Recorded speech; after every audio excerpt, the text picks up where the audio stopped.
السلام عليكم ورحمة الله وبركاته. معكم المهندس أحمد الحضري، وجاي لكم النهارده بفيديو جبار، فيديو مراجعة منهج أولى ثانوي عشان امتحان شهر أكتوبر. حضرتك المفروض تكون عارف إن أنت في امتحان شهر أكتوبر عندك 3 دروس في كل فرع، 3 دروس جبر، 3 دروس حساب مثلثات، 3 دروس هندسه. ان شاء الله هحاول اجمع لك الدنيا كلها كده النهارده في الفيديو بتاعنا ده. حاول تفهم، لان هفهمك تعمل كل حاجه بنفسك، مش لازم تكون حافظ المنهج، بس انا هوريك يا سيدي ازاي تقدر تخش على المسائل، تقدر تحل زي ما انت عايز من غير اصلا ما ارجع لمسائل الكتاب ومن غير ما اعمل اي حاجه. عايزك تشغل دماغك معايا وتفوق يا باشا ونعلم دماغنا كده عشان نوصل لاي مساله مهما كانت حلها. حلو. يلا يا سيدي، هنبدا بايه يا عم الحاج؟ هنبدا بفرع الهندسه. جميل جدا. الهندسه يا باشا، الهندسه اول درس فيها يا جماعه عندنا اسمه تشابه المضلعات. اولا ايه هي المضلعات؟ المضلعات دي يا باشا، المضلعات الجميله ديت هي عباره عن اي شكل، اي شكل سواء ثلاثي رباعي خماسي سداسي، ده اسمه مضلع.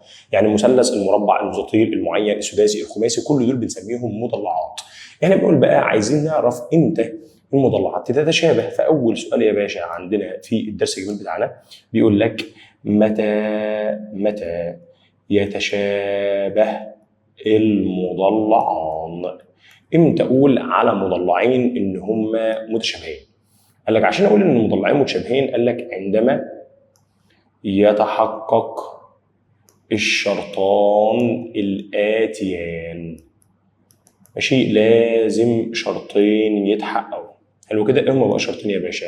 قال لك اول شرط يا جماعه، بيقول لك اول شرط ان لازم تكون الزوايا المتناظره متساويه. لازم الزوايا المتناظره تكون متساويه.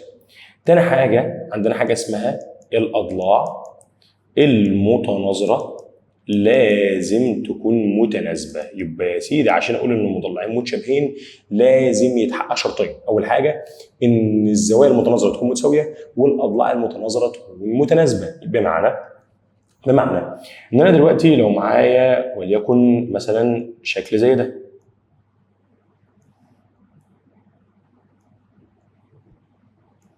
وليكن الشكل ده زي شبه منحرف كده. حلو كده.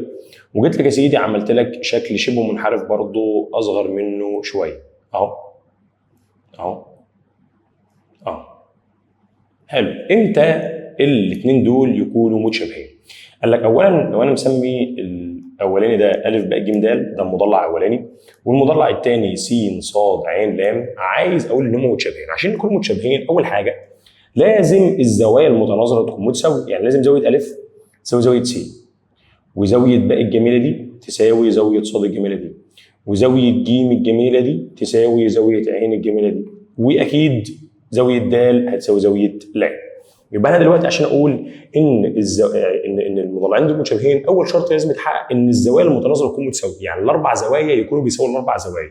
واول ما انت بتكتشف ان الزوايا تكون متساويه ما ينفعش تاخد اي ضلع على اي ضلع. ليه بقى؟ لان انت اول ما تجيب الزوايا المتساويه لازم تكتب اسم المضلعين اللي انت عايزهم يكونوا متشابهين. طب اسم المضلعين دول بتكتبهم ازاي؟ قال لك بتكتبهم بنفس ترتيب الرؤوس اللي فيها الزوايا متساويه. يعني لو انا قلت ان المضلع الاولاني اسمه الف باء ج د، المضلع الثاني ما ينفعش كده باي حاجه. ليه بقى؟ لان زاويه الف حضرتك بتساوي زاويه س، يبقى لازم الف وبالها الناحيه الثانيه س، وباء لازم يتكتب وبالها الناحيه الثانيه صاد، وجيم لازم يتكتب وبالها الناحيه الثانيه عين، ودال لازم يتكتب وبالها الناحيه الثانيه لام، بحيث لما اجي اقرا الف باء ج د اقرا الناحيه الثانيه س صاد عين لام بنفس ترتيب الزوايا اللي بتساوي بعضها. الاسمين دول يا باشا هم اللي هيطلعوا لك الاضلاع المتناظره. ايه ده بجد؟ يعني الاضلاع المتناظره ما تطلعش كده بمزاجي ما اخدش اي ضلع على ضلع؟ لا. قال لك يا سيدي نعمل ايه؟ اول ما بنكتب الاسم بناخد ايه بقى؟ بناخد الضلع ده اللي هو الف باء على السين صاد، والباء جيم على الصاد عين، والجيم دال على العين لام، والالف دال على السين لام. دول لازم يا باشا يساووا بعض. لو ما ساووش بعض يبقى على طول يا سيدي المضلعين مش متشابهين. لازم اللي يحصل تاني معلش، لازم الف باء على سين صاد تساوي باء جيم على صاد عين تساوي جيم دال على عين لام تساوي الف دال على سين لام. حلو. يعني بمعنى قال لحضرتك والله بمعنى ان انت لو معاك الضلع ده مثلا ب 8 سم والضلع ده ب 4 سم، الضلع مثلا ده لو ب 5 سم ده هنقول ان هو 2.5 سم، لو ده ب 10 سم هنقول ان ده ب 5 سم، ولو ده لو ده مثلا ب 5 سم زي التاني يبقى ده اكيد برضه ب 2.5 زي التاني. معلش مش عاجبانا الخمسه دي، نمسحها ونكتبها تاني، ده 5 سم. جميل جميل. لو جينا نشوف الف باء اهو اللي احنا بقى بنقوله بقى، الف باء على س ص. الف باء يا باشا بخمسه، الف باء بخمسه اهو، س ص ب 2.5، لما نقسم 5 على 2.5 هيطلع 2 اهو. حلو. طب لما نقسم باء ج على ص ع، فين الباء ج؟ الباء ج يا باشا اللي هو 10، ص ع بخمسه، لما تقسم 10 على 5 برضه هيطلع 2 على 1. تمام. لما نقسم ج د على عين لام، فين الجيم د؟ الجيم د بخمسه، العين لام يا باشا قال لك ب 2.5، 5 على 2.5 برضه فيها الاثنين. لما نقسم الف د على س لام، الف د ب 8 وس لام ب 4، لما قسمناهم على بعض طلع 2. ايه ده؟ لما الاربع نسب دلوقتي طلعوا زي بعض كلهم بيساوي 2 على 1، معنى كده ان انت طلعت ان الزوايا المتناظره، شوف كلهم متساويه، الزوايا المتناظره متساويه، وكمان يا باشا الاضلاع المتناظره كلهم متناسبه. لو الاثنين دول حققهم يبقى على طول المضلعين دول متشابهين. يبقى انا يا سيدي في حل السؤال ده ماشي، لو انا جايب لي مثلا مساله زي دي وقلت لك اثبت ان المضلعين دول متشابهين، هتروح تقول له ايه؟ هتروح تقول له يا باشا بما ان زاويه الف بتساوي زاويه س، وزاويه ب بتساوي زاويه ص، وزاويه ج بتساوي زاويه ع، وزاويه د بتساوي زاويه ل، وكمان الف باء بما ان الف باء على س ص بتساوي باء ج على ص ع بتساوي ج د على ل بتساوي الف د على س ل بتساوي 2 على 1.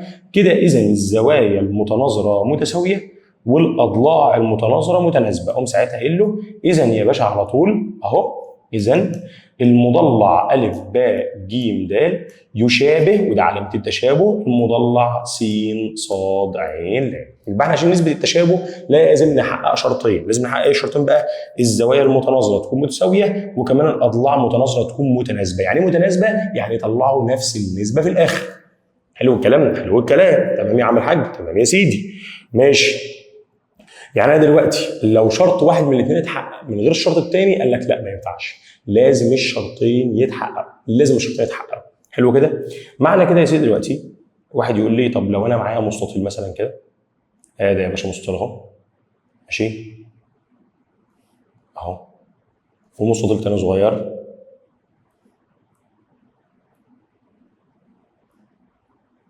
قلت لك ايه؟ قلت لك يا سيدي وليكن مثلا ده ب 8 سم وده عم الحاج ب 5 سم، ده يا سيدي ب 4 سم وده ب 2 سم، ماشي. وقلت لك المستطيلين دول هل هم متشابهين ولا لا؟ هتقول لي انا عارف ان المستطيل زواياه كلها قوائم، زوايا كلها قوائم، زوايا كلها قوائم، زوايا كلها قوائم، هنا برضو زاويه قايمه، هنا زاويه قايمه، هنا زاويه قايمه، هنا زاويه قايمه. كده ايه؟ كده الزوايا المتناظره متساويه.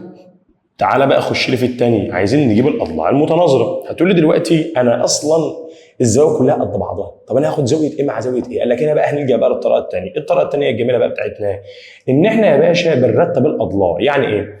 اضلاع المستطيل الصغير 2 و4، اضلاع المستطيل الثاني 5 و8، بكتب الصغير وبعده الكبير، بكتب الصغير وبعده الكبير. بعمل بقى ساعتها بنقسم الصغير على الصغير والكبير على الكبير ونشوف هيساووا بعض ولا لا.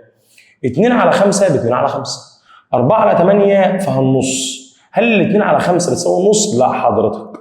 فهتقول له بما ان الزوايا المتناظره متساويه، بس كمان بقى يا باشا والاضلاع المتناظره ليست متناسبه، ليست متناسبه اهو. ليه؟ لان انت لما طلعت النسبه الاولانيه طلعت 2 على 5، النسبه الثانيه طلعت نص، يبقى النسبه مش زي بعضها. اذا يا باشا على طول المضلعان ليسا متشابهان.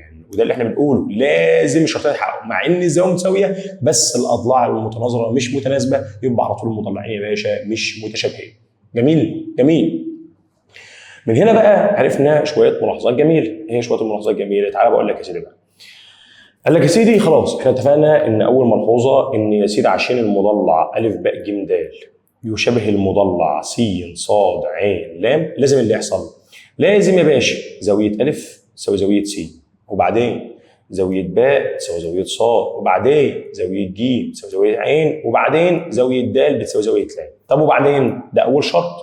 طب تاني شرط بقى، لازم ا ب على س ص زي ما قلنا، ا ب على س ص بتساوي باء ج على صاد عين، باء ج على صاد عين بيساوي ج د على عين لام، ج د على عين لام بيساوي أ د على س لام، بتساوي أ د على س لام، ودول بيساوي حاجة اسمها كاف. ايه يا عم الكاف الجميل ده؟ قال لك الكاف ده يا باشا بقى حاجة بنسميها نسبة التشابه أو معامل التشابه. نسبة التشابه أو معامل التشابه، نسبة التشابه أو معامل التشابه اللي أنت في المسألة الأولانية يا باشا كنت مطلعها هنا أهي 2 على 1، ونسبة التشابه اللي احنا طلعناها هنا 2 على 5 ونص، بس ما كانوش زي بعض، فعشان كده يا معلم قلنا ان المضلعين مش متشابهين. فكاف دي بنسميها نسبة التشابه أو معامل التشابه، معامل التشابه ده له حالات الكاف. قال لك حالات الكاف بقى يا باشا، قال لك حالات الكاف اهو واحده واحده كده. قال لك الكاف والله ممكن تكون اكبر من واحد، ودي ساعتها بنسميها نسبه تكبير. وممكن تكون الكاف ما بين الصفر والواحد، ودي ساعتها بنسميها نسبه تصغير. وممكن ساعتها الكاف تساوي واحد، ودي بنسميها حاله تطابق. تاني بقى يا باشا كده، تاني حالات الكاف يا اما اكبر من واحد، يا اما اصغر من واحد، يا اما ما بين الصفر والواحد. معلش كده، لا معلش تاني، يا اما الكاف اكبر من واحد، يا اما الكاف اصغر من واحد، يا اما بتساوي الواحد. حلو الكلام كده. لو اكبر من واحد بنسميها نسبه تكبير، اقل من الواحد يعني ما بين الصفر والواحد بنسميها نسبه تصغير، بتساوي واحد بنسميها حاله تطابق. يعني بقى لو الكاف اكبر من واحد يعني مثلا ب2 ب3 ب4 زي ما احنا كنا لسه مطلعين المساله دلوقتي اهو، بص كده. لما كنا مطلعين النسبه دي يا باشا، النسبه دي كانت طالعه ب2 على 1، ده معناه ايه؟ ده معناه ان المضلع ده اهو تكبير للمضلع ده، هو نفس المضلع بس احنا مكبرينه شويه. طب لو احنا اصلا عكسنا النسبه، لو قسمنا يا سيدي الاضلاع من هنا على الاضلاع من هنا هتطلع بنص، لو قسمت 4 على 8 بنص، 2 ونص على 5 فالنص، النص ده اصغر من واحد، ده معناه ان المضلع الاولاني ده اهو تصغير للمضلع الثاني ده. يبقى انت لو قسمت الكبير على الصغير هتلاقي النسبه اكبر من واحد، فساعتها بنسميها نسبه تكبير. ولو قسمت الصغير على الكبير النسبه هتبقى اصغر من واحد او ما بين الصفر والواحد، فساعتها بنسميها نسبه تصغير. لكن لو كانت النسبه بتساوي واحد ده معناه ان الزوايا قد بعضها وكمان الاضلاع قد بعضها، معنى كده ان المضلعين يا باشا بتوعنا متطابقين بالظبط، متطابقين. يبقى يا باشا امتى المضلعين يكونوا متطابقين؟ لو كان معامل التشابه بتاعهم بواحد. حلو قوي، حلو قوي. قال لك وانا بقى عندنا يا باشا نبدا بملاحظات. اول ملحوظه يا باشا بيقول لك ان المضلعان المتطابقان في الاصل كانوا متشابهان، ده طبيعي جدا، المضلعين المتطابقين كانوا متشابهين اكيد. قال لك وليس العكس. يعني وليس العكس بقى، يعني مش شرط ان عشان المضلعين يكونوا متشابهين لازم يطلعوا في الاخر متطابقين، لا مش شرط خالص. هم المتطابقين في الاصل متشابهين، بس المتشابهين دول ممكن يكونوا تكبير، تصغير، تطابق، انا مش عارف. انت فاهم الكلام كده؟ يبقى المضلعين المتطابقين كانوا في الاصل متشابهين، لكن المضلعين يا باشا المتشابهين مش لازم يكونوا متطابقين. حلو. اول ملحوظه. تاني ملحوظه يا باشا، الملحوظه الثانيه بتقول لحضرتك ان احنا لو معانا مضلع زي ده كده اهو، وليكن مثلا هنسميه م واحد، ومضلع تاني يا باشا هنسميه وليكن م 2، ادي مضلع تاني بالمنظر ده كده، مش كده؟ ومضلع ثالث بالمنظر ده كده. وجيت قلت لك ايه يا عم الحاج بقى؟ جيت قلت حاجه جميله قوي، قلت لك ان المضلع الاولاني بيشابه المضلع الثالث، وكمان المضلع الثاني بيشابه المضلع الثالث. يبقى معنى كده يا باشا ان مليون في المية المضلع الاولاني والمضلع الثاني اكيد متشابهين. المعلومه بتقول لك ان المضلعان المشابهان لمضلع ثالث في الاصل اصلا كانوا متشابهين. يبقى لو م واحد بيشابه م 3 وم 2 بيشابه م 3، يبقى اكيد في الاصل اصلا كان م واحد بيشابه م 2. فالمعلومه بتقول اهو، نكتبها لحضرتك يا باشا، بتقول ايه؟ بتقول لك ان المضلعان المشابهان لمضلع ثالث في الاصل كانوا اصلا متشابهان. المضلعان المشابهان لمضلع ثالث يا باشا في الاصل كانوا متشابهين. جميل. تمام. تعالى للملحوظه الثالثه. الملحوظه الثالثه بتقول لك ايه يا باشا؟ الملحوظه الثالثه بتقول لحضرتك ان كل المضلعات المنتظمه، لا بس ثانيه ما كملش. يعني ايه مضلعات منتظمه؟ مضلعات منتظمه يعني زواياها متساويه واضلاعها متساويه. طب زي ايه؟ زي المثلث مثلث اضلاع، زي المربع، زي الخماسي المنتظم، السداسي المنتظم، اي حاجه من دي. يبقى كل المضلعات المنتظمه عامله ايه بقى؟ قال لك لا استنى، قال لك التي لها نفس عدد الاضلاع. لها نفس عدد الاضلاع يعني ايه يا عم؟ يعني مثلا مثلث ومثلث، مربع مع مربع، شكل رباعي مع رباعي، خماسي مع خماسي، سداسي مع سداسي. ما ينفعش مثلا اقول لك ايه المثلث والمربع ممكن يكونوا شبيهين، مستحيل طبعا. ازاي يعني؟ ده 3 اضلاع، ده 4 اضلاع. فبقول لك ان كل المضلعات المنتظمه التي لها نفس عدد الاضلاع متشابهه. ده معناه ايه يا سيدي؟ قال لك والله ده معناه ان انت لو حضرتك جبت دلوقتي مثلث متساوي الاضلاع، ماشي؟ المثلث ده مثلث متساوي الاضلاع، اضلاع كلها متساويه، ده معنى كده ايه؟ ان الزوايا كلها بستينات. ويا باشا جبت مثلث تاني اهو، جميل خالص اهو، المثلث ده برضه مثلث متساوي الاضلاع. ايه ده؟ مثلث متساوي الاضلاع يعني برضه زوايا كلها ايه؟ ستينات، كده الزوايا متساويه. طب والاضلاع يا عم، هل الاضلاع تكون متناسبه؟ قال لك اه والله. ليه بقى؟ لان مثلا لو فرضنا ان الضلع ده بخمسه وده بخمسه وده برضه بخمسه، وفرضنا ان الضلع ده باربعه وده باربعه وده باربعه، اقسم كده اي ضلع على الثاني. قال لك والله لو قسمنا 5 على 4 هتساوي اكيد ال5 على 4 اللي بعدها هتساوي ال5 على 4 اللي بعدها. يعني معنى كده ان الزوايا متساويه والاضلاع متناسبه، معنى كده يا باشا ان المضلعين دول متشابهين.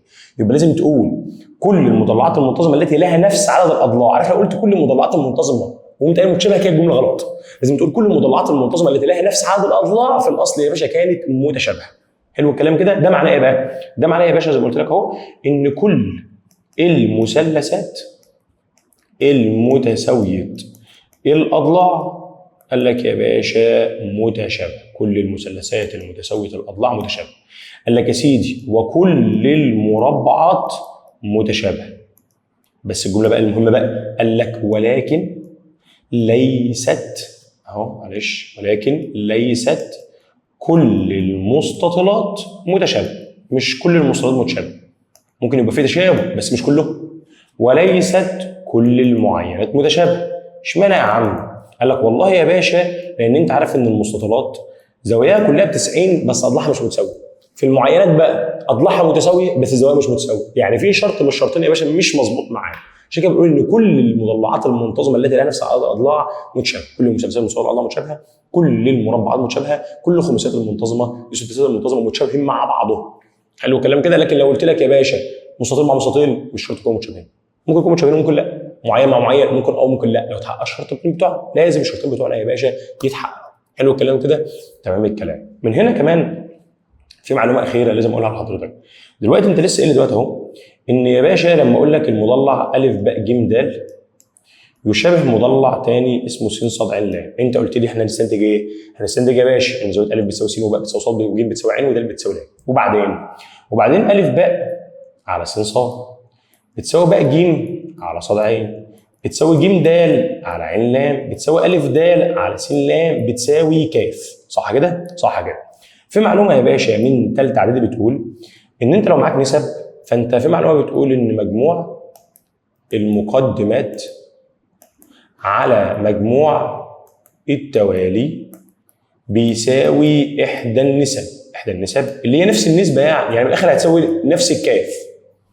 ايه ده؟ طب ما تيجي بقى فهمني. قال لك والله يعني معنى كده ان احنا لو قلنا ا ب زائد ب ج زائد ج د زائد ا د على س ص زائد ص ع زائد ع ل زائد س ل، الكلام ده هيدينا نفس النسبه اللي هي كاف.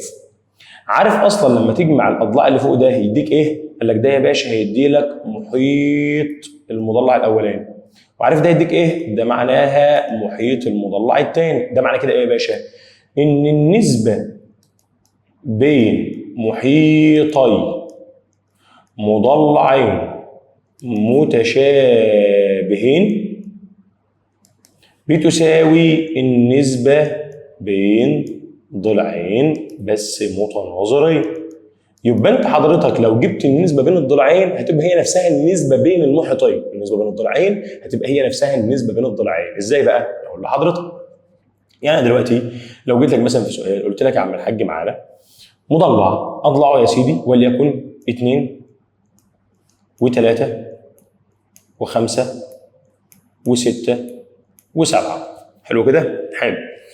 وجيت قلت لك يا عم الحاج معانا مضلع تاني مشابه له، يبقى ده المضلع الاولاني، ده المضلع 1. ماشي زي كده؟ وجبت لك مضلع تاني، قلت لك يا سيدي المضلع التاني محيط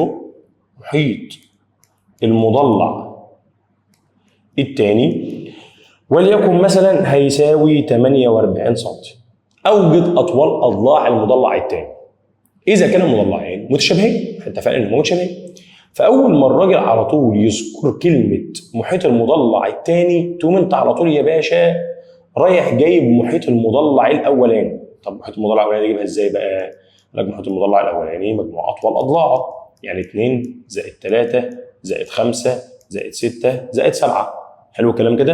2 3 5 5 10 و6 16 و7 23. خلاص معلش تعال نخلي محيط المضلع الثاني ده بدل ما هو 48 عشان تبقى النسبه لذيذه خليها 46 سم.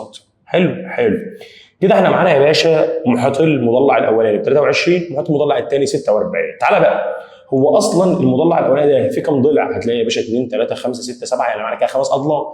تعالى نسمي اضلاع المضلع الثاني لم 1 لم 2 لم 3 لم 4 لم 5، وهم 5 اضلاع زي الاولاني بالظبط، لان احنا عارفين لازم يكونوا المضلعين عدد اضلاع زي بعضهم، ده طبيعي يعني. فانت كل اللي عليك تعمله تقول له انا عارف ان في معلومه بتقول ان النسبه بين المحيطين بتساوي النسبه بين اي ضلعين متناظرين. فانت ممكن تعمل ايه؟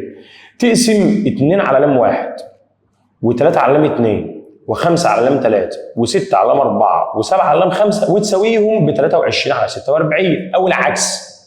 تقول لي لم 1 على 2 بتساوي لم 2 على 3 بتساوي لم 3 على 5 بتساوي لم 4 على 6 بتساوي لم 5 على 7 بتساوي 46 على 23. النسبه بين اي ضلعين بتساوي النسبه بين المحيطين. انا بقى بحب اعمل ايه؟ انا دايما بحب اخلي يا باشا المجهول فوق والمعلوم تحت، يعني انا دايما خليها كده. اقول له يا باشا بما ان المضلعين متشابهين اذا لم 1 على 2 بتساوي لم 2 على 3 بتساوي لم 3 على 5 بتساوي لم 4 على 6 بتساوي لم 5 على 7 بتساوي 46 على 23، يعني بتساوي 2 على 1. وبعد كده بقى ابدا اجيب يا باشا اللم 1. اللم 1 دي هتساوي ايه؟ هتساوي 2 في 2 على 1. يعني انا من الاخر هعمل كده، هقول له لم 1 على 2 بتساوي 2 على 1، ولم 2 على 3 بتساوي 2 على 1، ولم 3 على 5 بتساوي 2 على 1، ولم 4 على 6 بتساوي 2 على 1، ولم 5 على 7 بتساوي 2 على 1.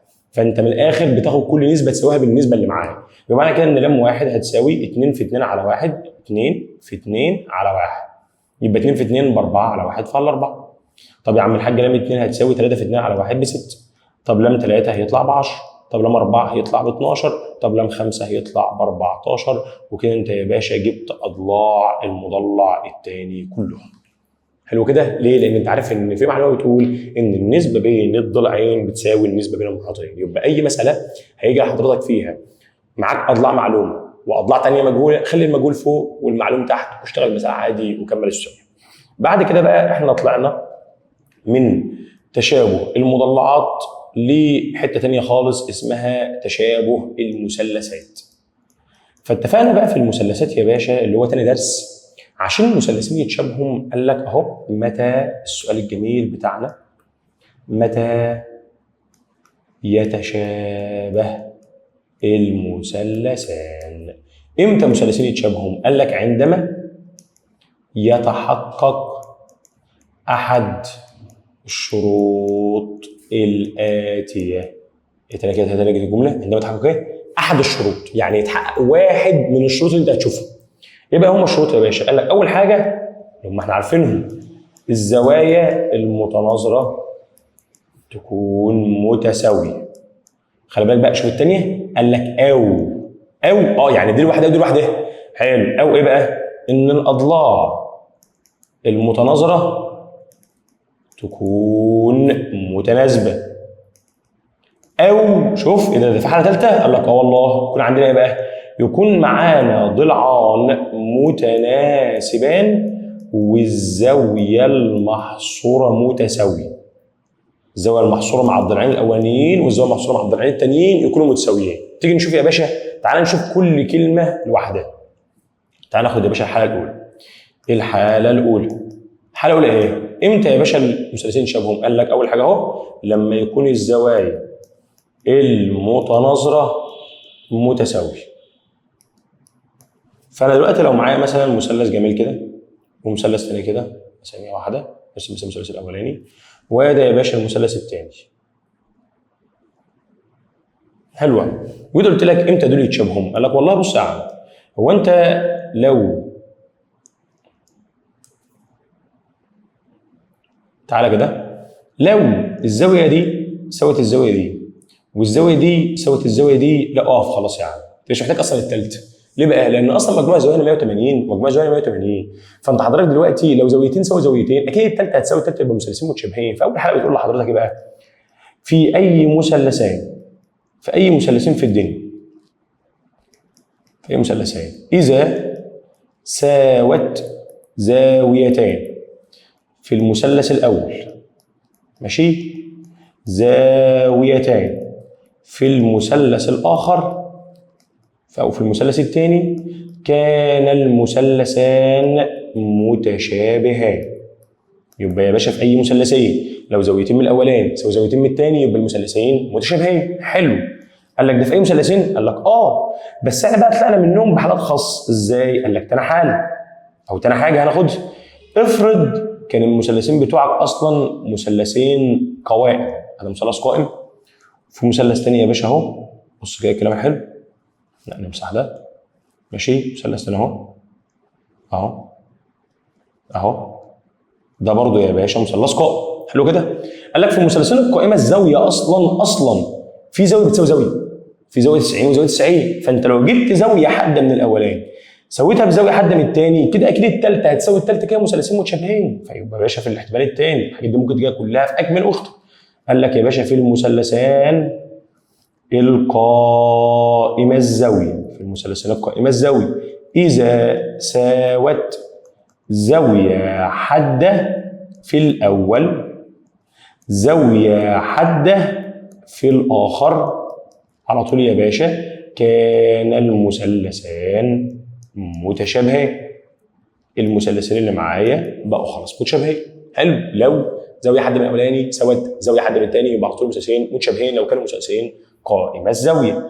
لا الثالث، تعالى شوف الثالث. قال لك طب افرض بقى المثلثين اللي معايا كانوا مثلثين متساويه الساقين، مثلثين متساويه الساقين، يعني لو ده بيساوي ده وده بيساوي ده. حلو. ده معناه ايه بقى؟ ده معناه حضرتك اصلا ان الزاويتين دول بيساووا بعض، ماشي، والناحيه الثانيه زاويتين بيساووا بعض. تخيل بقى ان زاويه واحده من الاولاني سوت زاويه واحده من الثاني، طب ما كده الثانيه هتبقى زيها، طب ما كده الثالثه هتبقى زيها، طب ما كده المثلثين بقوا متشابهين. يبقى يا باشا المعلومه الثالثه بتقول في المثلثان المتساويه الساقين، في المثلثين المتساويه الساقين اذا ساوت زاويه واحده في الاول زاويه واحده في الاخر. قال لك يا باشا كان المثلثان متشابهان من غير تفاهم. طب افرض بقى كان المثلث اصلا دول متساويين اضلاع، لا ما تكتبش خلاص، مش هكتبها، مش مساوي الاضلاع على طول متشابهين يا باشا. احنا عارفين ان كل المضارعات المنتظمه اللي نفس الاضلاع متشابهه، ودي كانت موجوده في الدرس الاولاني. جميل جدا جدا جدا. يبقى في اي مثلثين بنحتاج زاويتين يساوي زاويتين يبقى على طول مثلثين متشابهين. في مثلثين قائمه الزاويه بيحتاج زاويه حاده من الاولاني مع زاويه حاده من الثاني. في المثلثين متساوي الساقين زاويه واحده من الاولاني مع زاويه واحده من الثاني يبقى على طول مثلثين متشابهين. في المثلثين متساوي الاضلاع ما بنحتاجش حاجه اصلا، هم كده اصلا متشابهين. جميل جميل. ماشي يا باشا. طب وبعدين يا عم الحاج بقى؟ قال لك من هنا استنتجنا نتيجتين. نتيجه رقم واحد، ايه النتيجه رقم واحد؟ ان انا دلوقتي لو جبت ادي مثلث جميل اهو، مثلث اهو، المثلث ده يا باشا الف باء ج، ورسمت لك ضلع بيوازي احد الاضلاع اهو، وبيقطع يا باشا الضلعين التانيين في نقطتين، واحد س والتاني ص. فكده هتلاقي حضرتك ان هو كون مثلثين، مثلث صغير اللي هو المفروض بالنسبه لي الف س ص، ومثلث كبير اسمه الف باء ج. تخيل اول ما تلاقي في توازي على طول مليون في المية المثلثين دول يكونوا متشابهين. ازاي يا عم؟ ما حضرتك عارف ان طالما يا باشا في توازي يبقى اكيد زاويه باء بتساوي زاويه س بالتناظر، وزاويه ج هتساوي زاويه ص بالتناظر، وزاويه ا اصلا ده اصلا زاويه مشتركه، معنى كده اصلا ان الزوايا متساويه، وانت اصلا عارف ان لو الزوايا متساويه المثلثين متشابهين. يبقى انت يا باشا النتيجه واحد بتقول لك اذا كان س ص يوازي ب ج على طول، اذا المثلث ا س ص يشابه المثلث ا ب ج من غير ما اكتب زوايا ومن غير ما اكتب اي حاجه، على طول. ايه ده؟ يعني مش هروح اقول له ان بقى بتساوي س بالتناظر وج بتساوي ص، لا مفيش الكلام ده. على طول يا باشا بما ان س ص بيوازي بقى ج يبقى على طول المثلثين دول متشابهين. ده نتيجه واحد. طب يا عم الحاج تعال نخش للنتيجه اللي بعدها، نتيجه رقم 2. نتيجه رقم 2 عشان يا باشا التشابه دهوت احنا استنتجنا منه نتيجتين زي ما اتفقنا، نتيجه واحد ونتيجه 2. نتيجه واحد بتاعت التوازي، نتيجه 2 بنسميها نظريه اقليدس. ونظريه اقليدس مستنتجه من التشابه، بس احنا مش عندنا وقت دلوقتي ان احنا نستنتج القانون، احنا بس عايزين نفكر حضرتك بنظريات اقليدس. نظريات هو مش نظريه واحده، قال لك ما هي نظريه واحده بس فيها 4 قواعد. نظريه اقليدس بتقول لك ان انت لو معاك مثلث قائم ونزلت منه عمودي على القاعده، ادي الف باء ج د، قال لك ففي المثلث ده انت دلوقتي معاك يا باشا مثلث قائم نازل منه عمودي، فيحصل ايه؟ قال لك بيطلع عندنا 4 نظريات. النظريه الاولانيه بتقول ان النظريه بتقول ان ا باء تربيع بتساوي باء د في باء ج. ا باء تربيع بتساوي الحته الصغيره في الحته الكبيره، بالمثل الناحيه الثانيه بالظبط. ا ج تربيع، معلش نرجع تاني اهو، ا ج تربيع بتساوي ج د في ج باء. جميل. قال لك اللي استنى بقى في النص، الالف ده التربيع ده اهو بيساوي د باء في د ج، ده لو تربيع. لكن لو عايز تجيب الف د ده من غير تربيع كنا بنضرب حاصل ضرب ضلعيه القايمه ونقسمهم على الوتر، يعني بنقول الف باء في الف ج على باء ج. تاني كده نكتبهم. قال لك يا باشا الف باء تربيع بتساوي باء د في باء ج كلها، والالف ج تربيع بتساوي ج د في ج باء كلها. حلو. الالف د تربيع بتساوي د باء في د ج، والالف د من غير تربيع كانت بتساوي الف باء في الف ج على باء ج. تعالى كده اوريهم لك على الرسمه. الف باء تربيع يا باشا بتساوي الحته الصغيره في الكبيره، الف ج تربيع يا باشا بيساوي الحته الصغيره في الكبيره. طب يا باشا الف د تربيع يا باشا بيساوي الحته الصغيره في الصغيره. طب الف د من غير تربيع بيساوي الف باء في الف ج على باء ج، اللي هو حاصل ضرب ضلعيه القايمه على الوتر. ودي يا باشا نظريه اقليدس، ودي مستنتجه من التشابه بتاع الزوايا. حلو. طب احنا كده خلصنا الحاله الاولى، نخش على الحاله الثانيه. الحاله الثانيه دي فيها كلام؟ قال لك اه طبعا. الحاله الثانيه يا باشا احنا اتفقنا يتشابه المثلثين. تاني حاله لو كانت الاضلاع المتناظره متناسبه، ودي فيها حته جميله قوي. دي بقى محتاجه مساله، نرسم لحضرتك مساله. في مساله موجوده عند حضرتك في الامثله المحلوله، هتلاقي عامل لحضرتك مثلثين كده. ده مثلث ماشي اهو، ده مثلث حلو، ومعانا مثلث تاني بالمنظر ده، وليكن ده الف باء ج د ه. قلت لحضرتك يا باشا وليكن هنسمي ده مثلا، هنقول مثلا ان ده ب 8 سم وده ب 6 سم. حلو. وده يا عم الحاج وليكن ب 9 سم وده ب 12 سم وده ب 12 سم وده ب 4 سم، وبيجي يقول لحضرتك اثبت ان المثلثين دول متشابهين. فاحنا عشان نثبت ان المثلثين متشابهين بنعمل ايه؟ قال لك لازم نكتب اضلاع الاثنين بالترتيب. اضلاع الاثنين بالترتيب ازاي يا عم الحاج؟ معلش احنا بس عملنا غلطه بسيطه. ماشي، هنمسح ال8 دي ونمسح ال6 دي، ماشي، ونعكسهم بس. هنخلي ده اللي ب6، خلي اللون الاحمر تاني معلش. ماشي اهو. تعالى يا سيدي نعمل كده، نمسح ده ونمسح ده، وهنعمل ايه؟ هنجيب الضلع اللي فوق ده يا عم الحاج، هنخليه هو اللي 6 سم واللي تحت ده هنخليه 8 سم، ونبدا نشوف. قال لك ساعتها هنعمل ايه بقى؟ قال لك هنمسك اضلاع المثلث اللي فوق نكتبهم بالترتيب، اللي هم كام بقى يا عم الحاج بقى؟ اللي هم 6 و9 و12. حلو. طب اضلاع الثاني اللي هم 8 و12، وخلي بالك الكبير كله 16، مفيش حاجه اسمها ضلع ب 4 سم يا باشا، الضلع الكبير اسمه الف ج.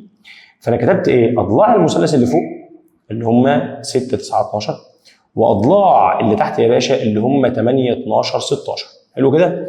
واعمل ايه بقى؟ قال لك هنقسم الضلع الصغير على الصغير، وبعد كده الوسطاني على الوسطاني، والكبير على الكبير. والله لو طلعوا نفس النسبه يبقى على طول المثلثين متشابهين، ما طلعوش نفس النسبه يبقى مش متشابهين.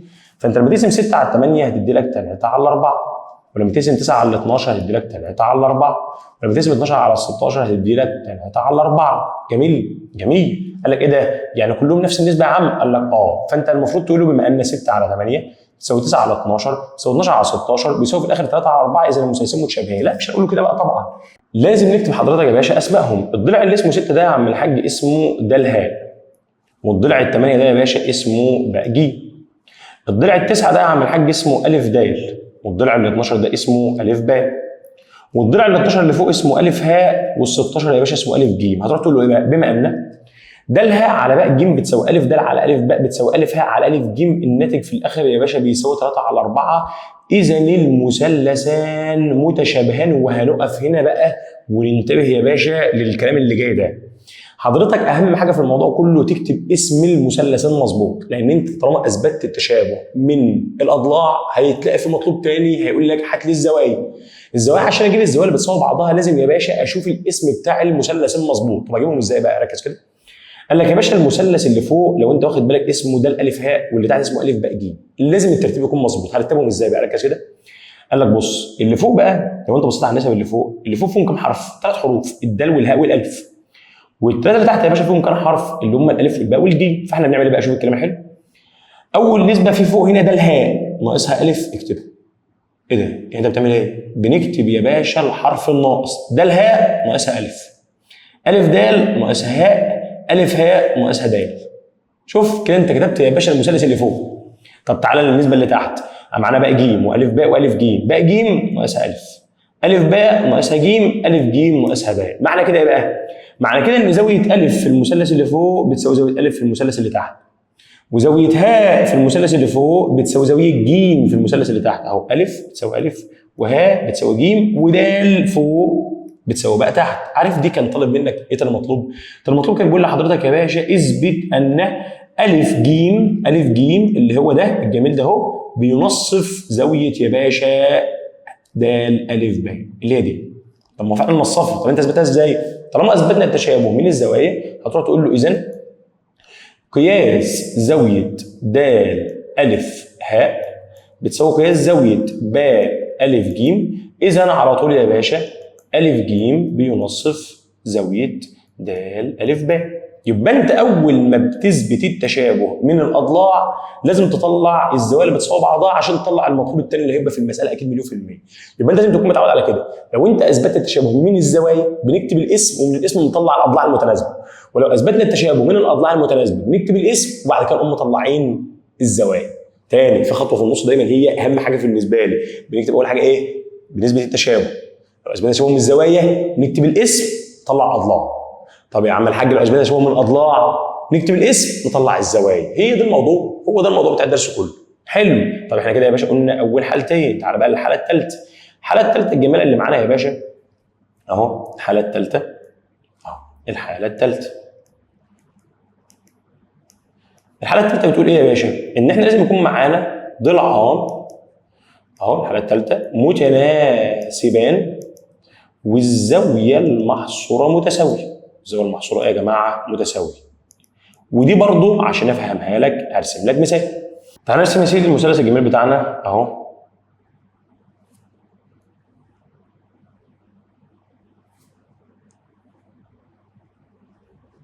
الف باء ج ده مثلث. حلو حلو. قلت لك ايه؟ قلت لك يا سيدي معانا نقطه د تنتمي لالف ج، بحيث الف د ده ب5 والف ج كله ب9، فمعنى كده ان د ج دي ب4. وبعد كده يا سيدي عملنا ايه؟ قمت راسم ده الهاء حيث هاء تنتمي لباء ج، والهاء ج ده ب3 والباء هاء ده ب9. قلت لك اثبت ان المثلثان متشابهان. فبالحاله كده امتى المثلثين دول يكونوا متشابهين؟ قال لك والله المثلث الصغير معانا ضلعين فيه بس اللي هم ال3 وال4، والمثلث الكبير معانا ضلعين منه، واحد الكبير 9 في الكبير 9، وواحد اللي اكبر منه اللي هو 12. نكتب ال9 عند ال3 وال12 عند الاربعه، فاحنا بنعمل الصغير مع الصغير والكبير مع الكبير. لو قسمنا ال3 على ال9 هيطلع تلت، ولو قسمنا يا باشا ال4 على ال12 برضه هيطلع تلت، يعني 3 على 9 بتساوي 4 على 12 بتساوي تلت. كده احنا اثبتنا ان في ضلعين متناسبين. وكمان لو حضرتك خدت بالك زاويه ج زاويه مشتركه ما بين المثلث الصغير والمثلث الكبير، اذا انا دلوقتي معايا ضلعين وزاويه، ضلعين وزاويه، ضلعين وزاويه، يبقى على طول مثلثين متشابهين. واحد يقول لي طب ما ينفعش يكونوا زاويتين وضلع يا حبيبي، ما هم اصلا لو في زاويتين بيساوي زاويتين على طول مثلثين متشابهين، مش محتاج اصلا ضلع. قال لك ده معناه كده لازم نروح نكتب بقى الجملتين بتوعنا.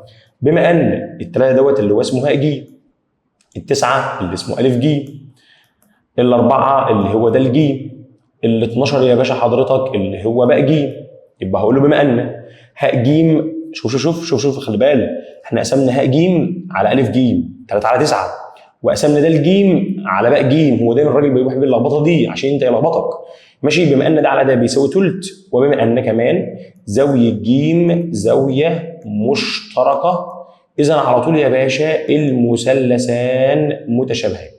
انا مثلثين بقى ركز كده، المثلث اللي فوق في 3 حروف هاء وج ود، ركز هاء ج ناقصها د ج ناقصها هاء فيتبقى لنا ج. طب تعالى تحت في 3 حروف الف وج وباء، الف ج ناقصها باء ج ناقصها الف فيتبقى لنا ج. ايه ده؟ هو انت دلوقتي مش طلعت التشابه يا باشا من الاضلاع؟ لا انا طلعت من ضلعين وزاويه، كده اطلع الاضلاع الباقيه والزوايا الباقيه. حلو، تعال نشوف الزوايا. هتقول لي كده يا باشا بما ان يا باشا دلوقتي المثلثين دول متشابهين، يبقى اكيد زاويه د الجميله اهي بتساوي زاويه باء دي، وزاويه هاء ده اهي بتساوي زاويه الف ده اهي، واصلا كده اصلا زاويه ج ده اصلا كانت زاويه ايه؟ كانت زاويه مشتركه. خلي بالك كده المطلوب الثاني هنا كان دايما يجي يقول لك ايه؟ اثبت ان الشكل الف باء هاء د رباعي دائري، واحنا كده اثبتناه. لان الشكل الرباعي الدائري كان لازم تثبت ان الزاويه الخارجه بتساوي المقابله للمجاوره لها، وان الزاويه الخارجه بتساوي المقابله للمجاوره لها. قال لك والله طب انا اثبتهم. هتقول له بالظبط يا باشا، مش انت دلوقتي اثبتت المثلثين متشابهين؟ هتروح تقول له اذا على طول يا معلم اهو زاويه د بتساوي زاويه باء على طول يا معلم، اذا الشكل يا باشا رباعي دائري. واحد يقول لي طب انا عايز بس افتكر الخواص بتاعت الشكل الرباعي الدائري، اهو افكرها لك يا عم الحاج، بما ان احنا خلصنا ال3 حلقات بتوع التشابه بتاع المثلثات. اهو يا باشا دلوقتي احنا لو معانا دايره، حلو، الشكل الرباعي الدائري يا باشا هو عباره عن شكل رؤوسه بتقع على دايره، بس هو رؤوسه بتقع على دايره. ايه الخواص بتاعته بقى؟ الخواص بتاعته يا باشا خواص جميله قوي، ادي الف باء ج د. قال لك اول خاصيه له كان بيقول لك ان كل زاويتان متقابلتان متكاملتان، يعني كل زاويتين قبال بعض مجموعهم 180. حلو. تاني حاجه بيقول لك ان الزاويه الخارجه تساوي المقابله للمجاوره لها. ليه بقى؟ هقول لك دلوقتي انا لو عملنا كده مدينا ده شويه كده على استقامته، فحضرتك باين قدامي قوي ان الزاويه دي زائد الزاويه دي مجموعهم 180، وانت لسه قايل لي ان كل زاويتين متقابلتين مجموعهم 180، يعني الزاويه اللي النقطه دي زائد الاكس دي مجموعهم 180، والنقطه دي زائد الاكس اللي بره مجموعهم 180، معنى كده اكيد ان الزاويه اللي بره بتساوي الزاويه اللي جوه دي اللي هي الزاويه الخارجه بتساوي المقابله للمجاوره لها. تاني حاجه ان كل زاويتين مرسومتين على قاعده واحده وفي جهه واحده منها متساويتين. اهو تعالى كده نعملها، بص شوف الجمال بقى والحلاوه. دلوقتي لو انا قمت راسم القطر ده كده والتاني ده كده وقلت لك ايه، بص شوف الزاويه الجميله دي والزاويه الجميله دي، هما الاثنين لهم نفس القاعده اللي هي بقى ج، وهما الاثنين في ناحيه واحده منها يبقى متساويتين. طب شوف الزاويتين دول، الزاويه الجميله دي مع الزاويه الجميله دي هما الاثنين لهم نفس القاعده ده الج وفي ناحيه واحده منها. حلو. طب بص يا باشا اللي بعد كده اهو معاك مثلا الزاويه دي، اهو معاك مثلا الزاويه دي والزاويه دي، معاك مثلا الزاويه دي والزاويه دي، اهو شوف كل زاويتين اهو. الخاصيه الثالثه بتقول ان كل زاويتان مرسومتان على قاعده واحده وفي جهه واحده منها متساويتان. كل زاويتين مرسومتين على قاعده واحده وفي جهه واحده منها متساويتين يا باشا على طول. جميل الكلام، جميل الكلام. كده اول درسين يا باشا احنا خلصنا الشرح بتاعهم. الدرس الثالث ما هو الا مجرد حفظ شويه نظريات جميله، اللي هو ايه؟ اللي هو احنا عندنا حاجتين. عندنا اول حاجه النسبه بين مساحتي مثلثين متشابهين اهو. تاني معلش، النسبه بين مساحتي مثلثين متشابهين، ودي كانت بتساوي 4 حاجات. كانت بتساوي ايه؟ قال لك بتساوي مربع النسبه بين ضلعين متناظرين. انا عايزك تحفظ بس الكلام ده ونفهم منه بقى بعد كده. او بتساوي مربع النسبه بين ارتفاعين متناظرين، او مربع النسبه بين متوسطين متناظرين، او مربع النسبه بين منصفين لزاويه الراس متناظرين. ماشي؟ يعني ايه بقى؟ يعني حضرتك احنا دلوقتي لو معانا مثلثين متشابهين، هذا مثلث اولاني وده يا باشا مثلث تاني. المثلث ده اسمه ا ب ج، وده اسمه س ص ع. انت على طول كنت لما بتيجي تقول لي المثلثين دول متشابهين، كان على طول لو المثلث ا ب ج يشابه المثلث س ص ع، يبقى على طول يا باشا من هنا ا ب على س ص تساوي بقى ج على ص ع تساوي ا ج على س ع. النسبه دي كنا بنسميها كاف، معلش المره دي هنسميها لام 1 على لام 2. قال لك يا باشا طلع ان مساحه المثلث الاولاني على مساحه المثلث الثاني بتساوي مربع النسبه بين الضلعين، ودي لها استنتاج طبعا بس ما عندناش وقت دلوقتي، احنا عايزين ننجز في الوقت. قال لك والله تلاقوا بقى كمان ايه بقى اللي حصل له؟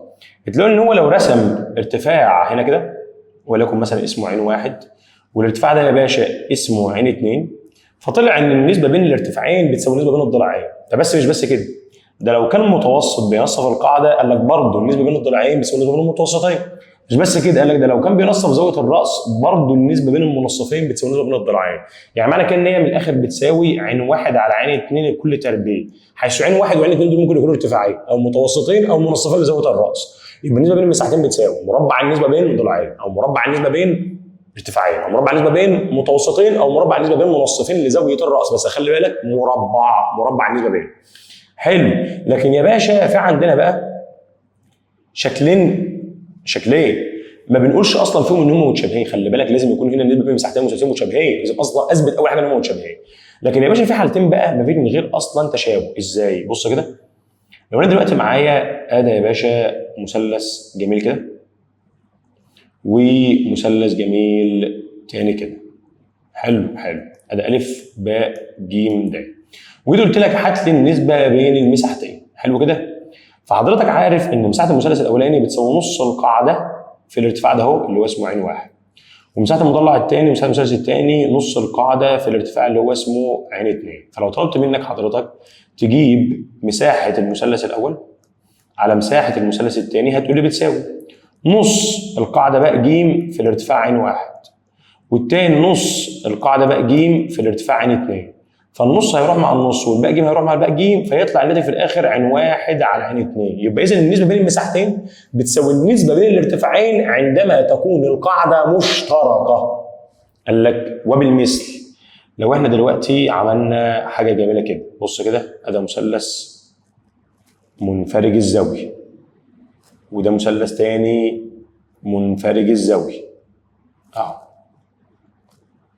بص يا باشا، لو ده ا ب ج د ه، المثلث الاولاني ا ب ج ده منفرج الزاويه في باء وده منفرج الزاويه في د.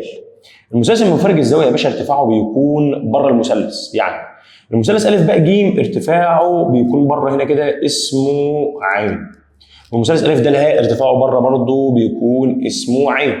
معنى كده ان هم لهم نفس الارتفاع. فلو طلبت منك يا باشا هات لي مساحه المثلث الاول على مساحه المثلث الثاني في الحاله الثانيه، هتقول لي بتساوي نص القاعده بقى ج ارتفاعها اسمه عين، القاعده بقى ج ارتفاعها اسمه عين، والتاني نص القاعده الثانيه اللي هي د ه وارتفاعها برضه عين.